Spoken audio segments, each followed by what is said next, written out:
ሰላም ጤና ይስጥልን የተወደዳችሁ ክቡራትና ክቡራን ዛሬ ማዲ በሲምካ የምንነጋገርበት ዋና አርዕስታችን የሰባተኛው ቀን የፋሲካ ቀን እና እንዲሁም ባህሩ እንዴት እንደተከፈለና ሽራታያም ወይም የባህሩ መዝሙር እንዴት እንደዘመሩ ህዝበ እስራኤል እንዴት እምነታቸውን በእግዚአብሔር እንዳመኑ ይሆናል። እዚህ ጋር አጠገቤ ረቢያ ዲዲያ ለኔ ይገኛልኝ። እንግዲህ እስከ ማዲ በሲምካ አጊም ዘማን መሰሰም ማንስማ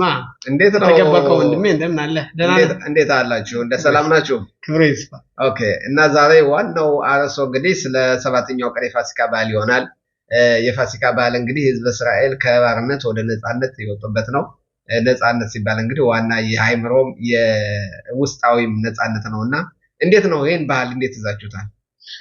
ተዳላይል ማለት እግዚአብሔር የተመሰገነ ይሁን። ፋሲካ በጽሞ ሽርሃግ በመካከሉ በዚህ በዓል በጣም የነጻነታችን በዓል ነው ማለት ነው። ከለም እንዳሳወስ ነው ሌላ በዓላት የለንም። ነጻነት ሲባል በሃይምሮ ነጻነት፣ በሐሳብ ነጻነት፣ በአስተሳሰብ ነጻነት የምንቆናጅበት የመጀመሪያው ህዝብ እስራኤል ለመጀመሪያ ጊዜ በህዝብ ደረጃ ህዝብ ሆኖ የወጣበት ከባርነት ቀንበር ተላቆ ወደ ነጻነት የተሻገረበት የነጻነታችን በዓል ነው። ከዚህ ነው ማለት ነው ህዝብ እስራኤል የሚጀምረው እና ስለዚህ አሁን በትኩረት የምንሰጠው ቀደም እንዳወሳው ማለት የሰባተኛው ቀን ፋሲካ ወይም ሽቪሽል ፔሳህ የዚህ ትርጉምና መንስኤ ወይም የዚህ ምክንያት ምንድነው? ዋናው ዓላማ የሰባተኛው ቀን ምንድነው? ለምንድነው የተፈለገው? ምን ያስተምራናል? በመጀመሪያው ቀን ፋሲካ ህዝበ እስራኤል ከግብጽ ወጡ። ሰባተኛው ቀንስ ምን ሆነ? ሲወጡም ቀላል አልነበረም።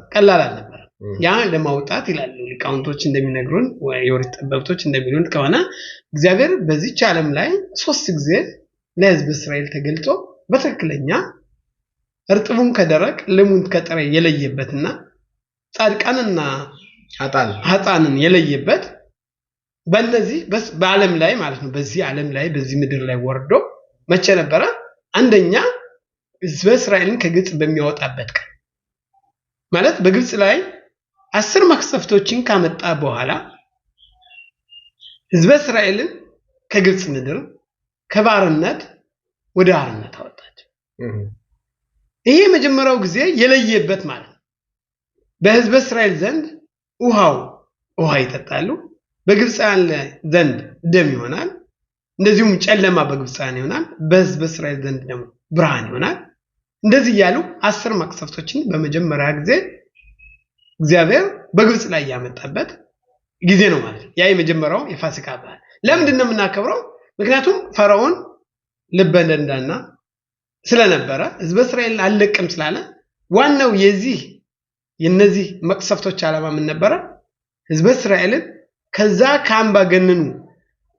መንግስት ለማላቀቅ ነው። ይህን ዓላማ እናየዋለን። በሁለተኛ ደረጃ እግዚአብሔር የሚገለጠው በክሪያት ያምሱፍ ባህሩ በሚከፈልበት ጊዜ በእግዚአብሔርና በሙሴ አመኑ የሚለው እዛ በኋላ መዝሙር መዘመር ይችላል። መጀመሪያ ነው ማለት ነው። እንግዲህ እስካሁን ድረስ እንግዲህ እግዚአብሔር ያ ሁሉ ታምር ሲያደርግ እነሱ አንዱ እንደሚሉት ከሆነ አንድ ይሁዲና አንዱ ግብጻዊ ውሃ እየጠጡ በአንድ ዕቃ እንኳን እየጠጡ ለሱ ደም ይሰጠዋል፣ ለዚህኛው ግን ውሃ ይሰጠው ነበር። ለዛኛው እንዴት ይሄ ሁሉ ታምር እያደረገላቸው እንደገና በቤታቸው ደግሞ የሞት መላክ አልፎ ግብጻውያኖችን በሙሉ ከሰው ጀምረው እስከ እንስሳ ሲገድል እነሱ ግን የነሱን ቤት አልፎ ወደ እና ይሄ ሁሉ ታምር እያደረገላቸው እስካሁን ድረስ ግን የውስጣዊ እምነት አልነበራቸው ማለት ነው። ህዝበ እስራኤል ያለም እንግዲህ አንድ ሰው ወይም በሰው ደረጃ ማለት ነው ሳይኮሎጂ በምንለው በዚህ ዘርፍ በሃይምሮ በኩል ያለው አንድ ሰው የተወሰነ ጊዜ በአገልግሎት የተወሰነ ቦታ ከነበረ ከዛ ቦታ ለመላቀቅ በጣም ጊዜ ይወስድበታል። ጊዜ ጠብቆ የሚላቀቀው ሁኔታ በብዙ መጥፎ ነገር ሃይምሮውና በሰራቀላቱ ስለተሞላ በዛ ስለታወደ ማለት ነው። ከዛ ውስጥ መውጣት በጣም ቀላል አይደለም። ያንን የሚወጡበት ሁኔታ ምን ይላሉ? እንዲያውም ህዝበ እስራኤል ከግብጽ በሚወጡበት ጊዜ ሁሉ ጊዜ የገናናውን ቀንበር የከባዱን የዛን የሰቆቃ ህይወት እና የተገዥነትን ሃይምሮ ከጭንቅላታቸው ተቀርጾ ነበር ጭንቅላታቸው መላቀቅ አልቻለም ለዚህም ይላል በመጀመሪያ ጊዜ በፋሲካ በመጀመሪያው ቀን በባለፈው ሰደር ፔስክ እንዳከበር ነው በዛን ሰዓት እግዚአብሔር ከግብጽ ምድር አወጣቸው ምንድነው ስጋቸው ነው የወጣው ጉፍ ምንለው የሰውነት አካላቸው ነው የወጣው ውጫዊ ክፍል ነው የወጣው የሚታየው ባይን ላይ የሚታየው ያ ክፍል ነው የወጣው ግን በሃይምሮ ደረጃ አልተላቀቁ አሁን እንደምናየው ከሆነ ማለት ነው አሁን እኮ በጊዜያችን እየተደረገ ነው ለምሳሌ እነዚህ ሽቦይም ወይም ደግሞ በሐማስ የተያዙ ሰዎች ሲመጡ ተለቀው ሲመጡና ያለን አይደለም ግን እነሱ ስናያቸው ቆመው ይሄዳሉ እንደ ሰው እንደኛ ናቸው ያያሉ ግን አውስጣቸው ያለው ግን ያነ መጥፎ ነገር ያሳለፉት ጊዜ ግን እስካሁን ድረስ አልወጣላቸው ነው ይሄን በአሁን ሰዓት የምናየው ለዚህ ለኛ ማለት የምንማረው ይሄ በየጊዜው ከባርነት ምንወጣበት ማለት እነዚህ ሰዎች ያሳለፉት ቀላል በኦክቶበር 7 ማለት ነው ጥቅምት 7 ቀን የተከሰተው ክስተት ልክ እንዳየው ህዝበ እስራኤል ከግብጽ ሲወጡ እንደነበር ማለት ከፊታቸው ምንድን ነበር በህዝበ እስራኤል ከግብጽ ሲወጡ ፈርዖን 600 ፈረስና ሰረገላዎች ፈርዖን ያሳደዳቸው ጀመረ ከፊታቸው ባህር ተደቀነበት በቀኝና በግራ ክፋውራዎች ነበሩ ፈውተናከቻቸው በዚህ መካከል ያሉበት ሁኔታ በጣም ከባድ እኛ ያኔ ማለት ያየ ነው በጥቅምት 7 ቀን የተከሰተው የት እንደመጣ ሳይታይ የእግዚአብሔር ቁጣ ነው በሙሉ የእግዚአብሔር ቁጣ ብለው ከእግዚአብሔር የተላከ ነው አውስ ይዘ አፋል ያን ነገር ያንን ለማዋጥና ለማላመጥ ለምን እንዴት ሆነ ብሎ የዛን ጥያቄ ለመጠየቅ ምንም አማራጭ እስካሁን ድረስ ምንም ወቀሻው ነገር ነው ቅድም እንዳልከው እነዚህ ወገኖቻችን ታግተው የሚገኙ ወገኖች ከዛ ውስጥ የተስቃዩት ማለት ነው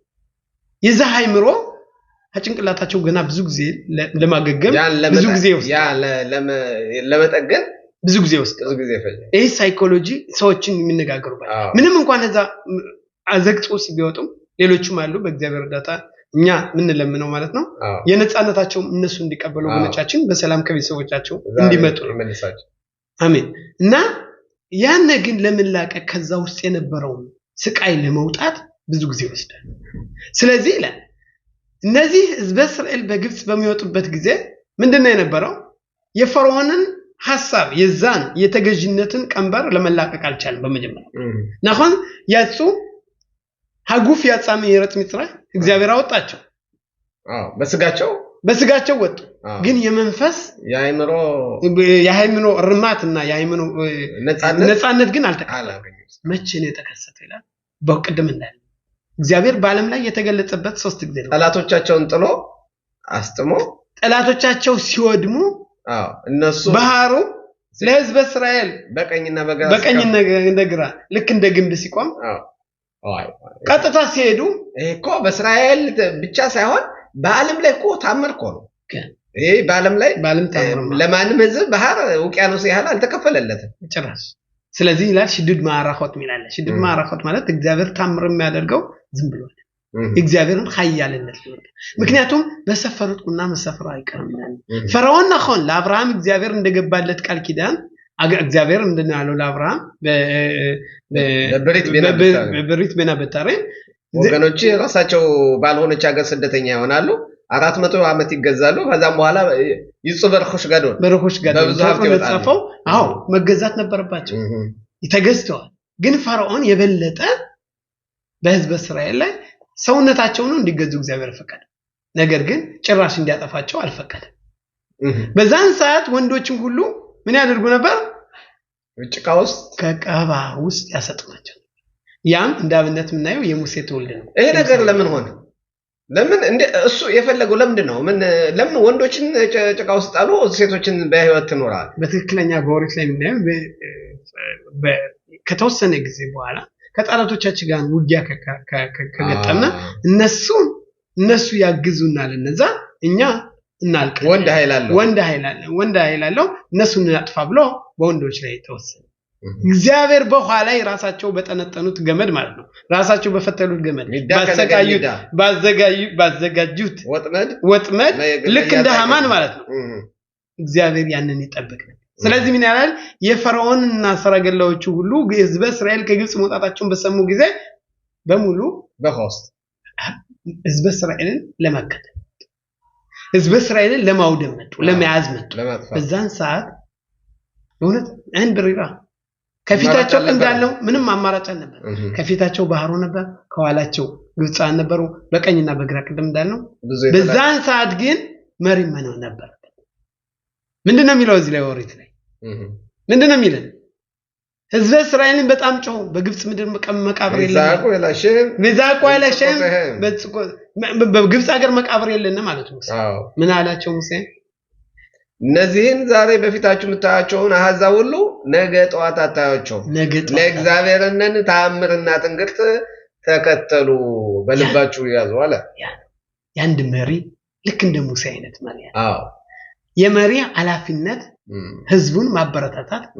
የተለያየ ችግሮችን ቢኖሩ እንወጣዋለን አትፍሩ ነገ ፀሐይ ይወጣል ቀን ይወጣል እንደ ጨለማ አይኖርም ብሎ ምን አላቸው አትጨነቁ እግዚአብሔር ዛሬ መታያቸውን ግብፃን ነገ አታያቸው ከዛን ሰዓት እግዚአብሔር ምን አለ አወጣቸው ባህሩ ተሻገረ ማቲጻካ ላይ ብትደበር البني اسرائيل ቢይሱ አትጩህ ወደኔ ህዝበ እስራኤል ሂዱ በላቸው ሄዱ ባህሩን ተሻገሩ በእምነታቸው ያመኑ ሁሉ ገቡ ከዛ ባህሩ እየተከፈለ በየደቂቃ ከዛ በኋላ ከተሻገሩ በኋላ ሁሉ ቀን በየቀኑ ጠዋት ምን ዘምረው አዛሸው መዝሙር መቼ ነው የዘመሩት ይላል ለምን እስካሁን ለምን አልዘመሩ እንዴት ከግብጽ ሲወጡ ለምን አልዘመሩ ለምን አሁን እስካሁን ቆዩ ምክንያቱም ምሳሌ ነው አንድ ልጅ ከአባቱ ጋር ሄደ ግን ያ ልጅ ውሻ ይፈራል ያው ውሻ ይነክሰኛል ብሎ ውሻውን ያየው አባቱ ግን ሁሉ ነገር ከአባቱ ያድነው ነገር ግን ከዛ ልጅ ጭንቅላት ያው ውሻ አይጠፋም እንደሚነክሰው በጭራሽ አምንም አባቱ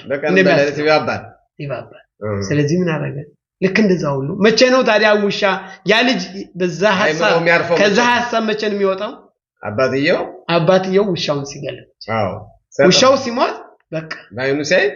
ግን የሃይምሮ እርካታ ረፍት ልክ እንደዛው ሁሉ ህዝበ እስራኤል አሁን ፈርዖን ያለ እግዚአብሔርን ቢያወጣቸው እየመራቸውም እየሄዱ ግን የፈርዖን ያነክፉ ሐሳብ ያነ ጊዜ ያለ ስለሆነ ጌቶቻቸው ስላልሞቱ ይፈሩ ከዛ በኋላ ግን ምንድነው ያለው ቀደም እንዳልነው ህዝበ እስራኤል በአሚኑ በአሸም በሙሴ በእግዚአብሔርና በአገልጋዩ በሙሴ እምነት ተጎናቸው ከዛ በኋላ አዚያሸምሽ ያንን መስመር እንደውም መቼ ነው እንደውም ይላሉ እኮ ግን በወሪት ላይ ጓደኛ በወደቀ ጊዜ ደስ አይበልም ይላል እና ግን ህዝበ እስራኤል ለምንድነው መዝሙር የዘመሩት ሰዎች ሲሞቱ በቃላይ ውስጥ በባህር ውስጥ ሲሰጥሙ እንዴት ነው የዘመሩት እግዚአብሔር የዘመሩት ለእግዚአብሔር ለማመስገን እስካሁን ያየነው ቀደም ያየነው እነ ቀደም እግዚአብሔር ተገለጠባቸው ምንድነው ያሉናል ምክንያቱም ሁሉም ዓለም እግዚአብሔር እንደፈጠረው ያውቃል እንኳን አማኞች ነውና ሳይንስም እግዚአብሔር አንድ ኃይል ዓለም እንደፈጠረ ያውቃል ወፋላፍም ያውቃል ወፋላፍ እግዚአብሔር ጧት ተነሳ ነገር ግን ምንድነው የሚለው ግን አሽጋኻ ኢሎኪት ሁሉ ቀን እግዚአብሔር በእኛ ውስጥ እንደሚያደርግን የተወሰኑ ሰዎች ብቻ ነው ያኔ እግዚአብሔር እነዚህ ሶስት ምዕራፎች ያልነው ማለት ነው የመጀመሪያው ምዕራፍ ከግብጽ መውጣታቸው መቅሰፍቱ ማምጣቱ ሁለተኛው ምዕራፍ የባህሩ መከፈሉና በሶስተኛ ደረጃ የምናየው ህዝበ እስራኤል በሲናይ ተራራ ላይ እግዚአብሔር ተገልጾ ኦሪት መስጠቱ እነዚህ ታምሮች የሚያሳያቸው ማለት ነው እግዚአብሔር አብሮ በመንሰራው በመናደርገው በመናስበው አብሮ እንዳለ ጋታም የእግዚአብሔር ሀኛ ጋር እንዳለ እግዚአብሔር ይህን ቦታ እንዳለቀ እግዚአብሔር ማሽጋሽካ ፕራክቲስ እንደምንለው ሸከላ ሰሪው ሸሰራው ሸከላ ያውቃል እንደገና ደግሞ ያቺን ሸከላ ይጠብቃታል አንዱ ረግጦ እንዳይሰብራት ያቺን ሸከላ ይጠብቃል እግዚአብሔር ሁሉ ገን ይጠብቃል ያ ነው እንግዲህ የእምነቱ ዋናው እዚህ ላይ ለማሳየት የፈለገው በጫት ሚጽራይም እግዚአብሔር ያን ውሃው ሲከፈል ምንድነው ነው ያ እግዚአብሔር እኮ ሌላ ታምራ አይደለም በውሃው ላይ ህዝበ እስራኤል ከግብጽ አወጣ በደረቅ አሻገራቸው ለህዝበ እስራኤል ሰላም ሆነ ጠላቶቻቸው መቀመቅ በዛው ውስጥ አሰጠ ለነሱ መስፊያ ለነዚህ ማዳኛው ለነዚህ ማለት ያ ማለት እግዚአብሔር አብሮ ነገሮችን እንደሚቀያይ ሁሉን የምንስበው እንግዲህ የእግዚአብሔር ተአምር የእግዚአብሔር ትንግርት የእግዚአብሔር ጉባኤ የእግዚአብሔር ያስበው ነገር እንደሚሆን እሱ ያለው እንደሚሆንና ሰው ደግሞ ምንም ኃይል ቢኖረው በኃይሉ እንደማይድን ወይም በገንዘቡ ወይም ባለው በጦር በወታደሩ እንደማይድን ነው የሚያሳየው እሱ ጦርነቱ ወታደሩን አሰልፎ ነው የመጣ ያ ሰራዊት ግን ከምንም አንድም አላስጣለው ዋው ያ አንድ ማለት ያ ማለት ምንድነው እግዚአብሔርን ማመን መፍራት የለም እግዚአብሔርን ከማመን ለመፈخር በ100% ፈጣሪን ካመና ሁሉም ነገር ይገለጥ ያ ይላል አዚያሸር ሙሻለት ያ መዝሙር ያንን ጊዜ ዘመሩት የሚለው ብርሃንና ጨለማ በሚለይበት ጊዜ ባለቤቱ በሚታው ብርሃንን የሚያደርገው በባብዳላ እንደምንለው በስናራ كان هما بديل بين قدش له بين أرخوش بين إسرائيل إن برهاننا سلمان ميلي إسرائيل هذا ميلي إتزابل ندزون دمو يقدس قناتنا يتقدسوا قناتنا يا سرا قناتاچ بلو ميلي فطاري በዚህ ካመነ ይሄን እምነት በህዝብ እስራኤል ላይ ለመትከል በአይምሮአችን ለመቅረጽ ስለፈለገ እግዚአብሔር ታምራዱጋ በጣም ይገርም ነገር ነው ዋው እንዲያውም የሙሴና የአሮን እህት ነብይቱ ሚርያም ከበሮዋን እዛ ሴቶችን ሁሉ እዛ በእግዚአብሔር በሽብሸባና በከበሮ አመሰገነች ይላል እና ሴቶችም ተሳትፎ ነበራቸው እዚህ ሴቶችም ወጥተዋል የጥያት ሚጥራይም የሽ ሚጽወት ሊዮት በዝማን ጊዜው ተወስነው የምናደርጋቸው ነገሮች አሉ ልክ እንደ መጊላት ኤስተር ማለት ያስተር መጽሐፍ እንዳነበቡ ሴቶችም በዚህ ላይ ተሳትፈዋል እናቶችም ወጥተዋል ልጆችም ወጥተዋል እንደውም በላሽም ጻድቃን ይወጡ እስትንፋስ እንኳን እሱ ነው በመዝሙር ዳዊት ምንድነው የሚለው እስትንፋስ ያለው ሁሉ ያመሰግናል ግን እዚህ እግዚአብሔር ነው ያ ያንዳንዱ ፈጣሪን ለማመስገን ለተደረገለት ደግነት የመቀበልን ሁኔታ ሴቶችም በራሳቸው ሚርያም በሷ ነብይነት እሷ በመምራት ለእግዚአብሔር ተቀኙ እግዚአብሔር እንዲያውም ሴቶች እናቶች ከወንዶች የበለጠ በእግዚአብሔር የማመኑ ጸሎታቸው ይሰማል የምነታቸው ደግሞ በጣም ይናራ በዝኹት አራማሩ በብቻት ሚስራይ በዝኹት ናሽም ጸድቀን ይወት አሚሳኤል ይጋሉ የሚወርጥ ሚስራይ ወደፊትም በእነሱ ነው በሴቶች ጻድቃኖች ምክንያቱም በእስራኤል ከግብጽ የወጡት ሚርያም አይ አባቴ አምራም አንተኮ ሴቶች ፈርዖን የገደነገገው ወንዶች እንዲሞቱ ነው አንተ ግን ሚስቶቻችን እያንዳንዳችሁ ከፈታችሁ እኛ ሴቶችም አንወለድ ያንተ ፈርዖን ጋዛር አላባኒም አታ ጋዛር ታጋማላባኒም ባላባኖ አታ የሸልኻ የተርጋርዋ ዑመር ነው ሰፈክ ምንድነው ያለው ፈርዖን ራሻ መጥፎ ስለሆነ የሱ እግዚአብሔር ሊቀበለው ይችላል ላይሆን ይችላል ያንተ ግን ጻድቅ ስለሆንክ ያንተ ጻድቅ ግን የወሰንከው ውሳኔ ተቀባይነት አለ ስለዚህ እንዲያውስ ደግሞ እናቴ ወንድስ ብትወልድ ደግሞ ምናልባት ከዚህ ስቃይና ከዚህ ችግር ሁሉ ያወጣን ልጅ ሊወለድ ይችላል ብላ ነገሮች ይባላል አዝማን ተወለደ በዛን ሰዓት መምራችን ሙሴ እስካሁን ድረስ እንደ ሙሴ አይነት የሌለ በአለም ላይ ኦቨርመሩቲ የምትመሰክርለት የእግዚአብሔር ሰው ሙሴ ኢሼሎኪም ተብሏል ሙሴ የእግዚአብሔር ሰው የሚባል የለም በዚህ አለ ከን በቤቴ ውስጥ ታማኝ የነበረው ሙሴ ማን በኮልቤት ያ የተወለደው በስኩት ማሽን ጻድቃን ስኩት ሚርያም በስኩት ኤስቴር ራይኑ በፑሪም ያየነው አስቴር ማለት ነው በዚህ ሰዓት ሃማንን ይገርስ ሳይጣለችው ነው እንደዚሁም በሃኑካ እናቶች በጣም ከባድ ነው ስለዚህ የዛ መዝሙር ይናገር እንደሚባለው ከሆነ ህዝበ እስራኤል ባህሩንን እንደዚህ በታመር በመሻገራቸው ነው የእግዚአብሔርን ህግና ፍርድ ሆከ በመሽፓት ይላል ሆከ በመሽፓት በተወሮት ሚለው ኦሪትን ሊቀበሉ የቻሉትና ህገ ደንቡን ሊቀበሉ የቻሉት የዘላለም በአለም መምሪያ የሆነውን ኦሪት ሊቀበሉ የቻሉት ከግብጽ ስለወጡ ነው የሚባለው እንዴት ነው የሚያዘው? አሁን እንግዲህ ይሄ ነው ዋናው በታብዱን በሐራት ዘይለ የግብጽ መውጣት ግብጽ ቀደም እንዳልነው አካላችን ነው የወጣው ሰውነታችን ሃይምሮአችን ግን አልወጣም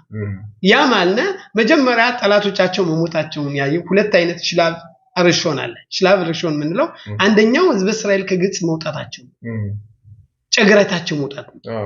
ያ ስራ ለምሳሌ አንድ ሰው በየሳምንቱ ይሰራል ስራ ይሰራል ለስራው በጣም በስራው ውስጥ የተዋጠ ከሆነ ሀቤት ወጣን በረፍት ቀንም ስለ ስራው ነው የሚያስበው አይምሮ ከዛ ነው ያለው አይምሮ ከዛ ነው ከዛ መላቀቅ አይችልም ነፃነት የለውም የአይምሮ ነፃነት አሁን ስለ ቤተሰቦቹ ስለ ልጆቹ ስለ ተለያዩ ነገሮች ማህበራዊ ነገሮች ቤተሰባዊ ነገሮች ማሰብ ሲችል ስለ ስራው ነው የሚያስበው ሁሉ ጊዜ አንድ ሰው እንቅልፍ ተኝቶ በህልሙ ብንን የሚገኘው ሌላ ቦታ ነው ግን ያለው እዛው ስራ ውስጥ ህዝብ እስራኤልም በወጡበት ጊዜ የግውላ ህጾኔት የሚባላል ውጫዊ ነፃነት አለ ውስጣዊ ነፃነት ያ ውስጣዊ ነፃነት ምንድነው የሃይምሮ መቼ ነው ቅዱስ እግዚአብሔር ምንድነው ያለ እናንተ አገልጋዮቹ በፈርዖን ውስጥ ያገልጋዮች ልትሆኑ ሳይሆን እኔ ማወጣችሁ የኛ አገልጋዮች ለዋናው ላልና ለሚኖር ዘላለም አምላክ ተገጂዎች እንድትሆኑ ብሎ ያንን የነፃነት በእውነት እንልኻ በንሆረን ኢላህ ምሽ ወሰከ ቶራ ያለው ኮል በፓራሻውም አሁን ያለነው በኦሪት ዘሌዋውያን ውስጥ ምናየው ምንድነው የሚለው መሳዊትን ማቅረብ ለኔ ምን መሳዊት እኮ ብታቀርቡ ምንም ማያደርግ መቼ ነው መሳዊት የምታቀርቡት ለምንድነው ይላል ያ መሳዊት የሚቀርበው ኦሪትን የሚማር ኦሪትን እንልኻ በንሆረን ኢላህ ምሽ ወሰከ ቶራ በኦሪት ብቻ የሚማር የኦሪትን ጎዳና አሁን ምን ማረው ኦሪት ነው ያን ባንኖር ነው ምንድነው ህግና ደንቡንም ባይነግረን ነው ከየት እናገኛለን ስለዚህ ዋናው የጽያት ሚጽራይም ምንድነው ይላል ግዴሽ እንቀበልታት እንዲያውም ይላል ከፋሲካ ጀምሮ እስከ ሻቦት ያለው 7 ሳምንታት ስፒራታው መሬ ጀምሮ ማለት ነው 49 ቀን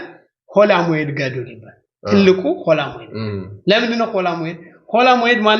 ሆላሞይድ ማለት ስራም እንዳው እንዳለነበት ጊዜ ማለት የስራም ነው ባለም ለምንድነው ዋናው አላማችሁ ከግብጽ ማውጣችሁ ኦሪትን እንድትቀበል እንደ አንድ ሁለት ባልና ሚስቶች ሊዳሩ ብለው ሁለት ሙሽሮች ኪሎ አሁን ቀን ቆርጠው አዛ ቀን ለመድረስ አንድ ሁለት ይያሉ በጉጉት እንደሚጠብቁት ነው የነበሩ እስራኤል ይባላል እና ይሄስ 49 ቀን እንደሚሉት ከሆነ 40 መተሻ ወይም ደግሞ ሜምጤት ሻሬቱማ አሁን ቅድም እንዳልከው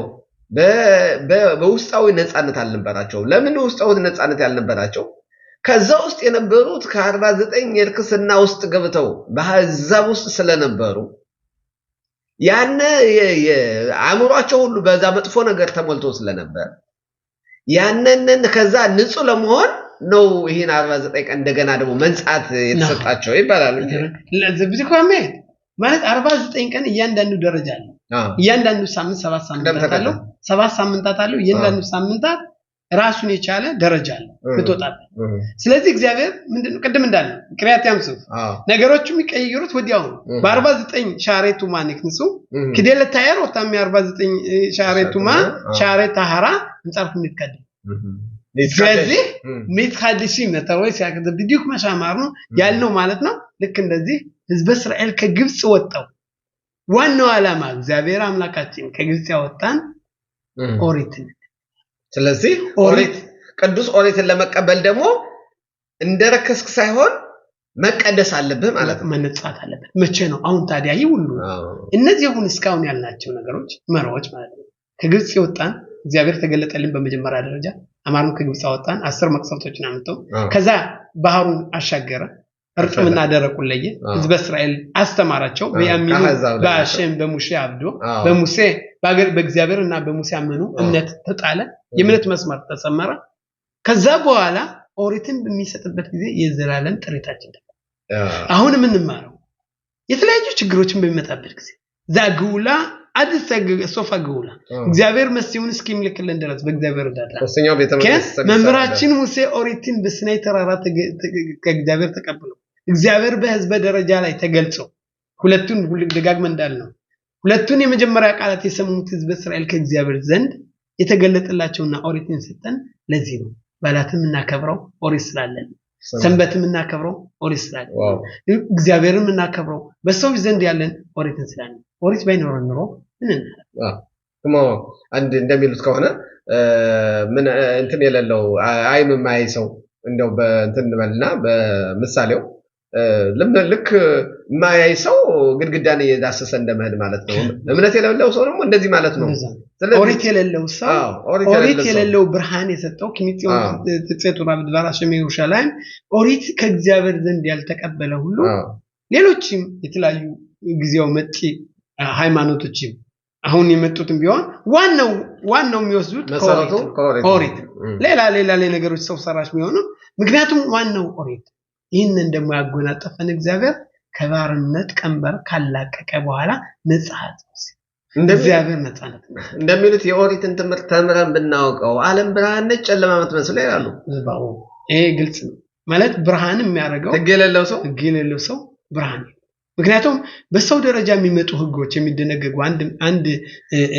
አገር ስትመሰረት የተለያዩ ህጎች ይወጣሉ እነዛ ሰው ግዚያዊ ህጎች ናቸው ሰው ሰራሽ ህጎች ናቸው እነዛ ይቀያየራሉ አንደኛው መንግስት መጥቶ ሌላኛው መንግስት ይመጣል ግን ደግሞ ሌላ ህግ ያወጣል አይቀየር የእግዚአብሔር ህግ ዘላለም ሙሴ እመት በተወራታ ይመት አልሶፋውላ ሙሴ እውነት ነው ኦሪትም እውነት ነው እውነተኛው በጣም እንደማር እንደወተት የጣፈጠ ቃላት ነው በእውነት እንግዲህ እንደው እግዚአብሔር ደግሞ በዘመናችን ደግሞ የመሲሁ ዘመን ደርሶ ሶስተኛው ቤተ መቅደስ ተሰርቶ ከዛ እንደው በሰላም በደስታ እንዲያደርሰን እመኛለሁ ላንተም ለቤተሰብህም እግዚአብሔር ሁሉ ነገር ብርሃን ያርግልና አሜን ብርሃን ይስጥልህ ተዳራባ በጣም አመሰግናለሁ ማለት ነው ለሁላችሁ ነው በእግዚአብሔር እርዳታ እንግዲህ የሚቻለውን ያህል ከናንተ ጋር ለመወያየት ለመማር ሞክረናል እግዚአብሔር አምላካችን በረከትን ጤናውን ይስጠን የሚቀጥለው ደግሞ በሌላ እስክንገናኝ ለወንድሜ ተራባያ ነው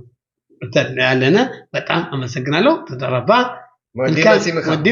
መስምካ ሀጊም ዝማን በሰሰውን እግዚአብሔር አምላካችን ብርሃናቱን ይስጠን እና ይሁንልን በጣም እናመሰግናለን ደህና ሁኑ ሸባት ሻሎም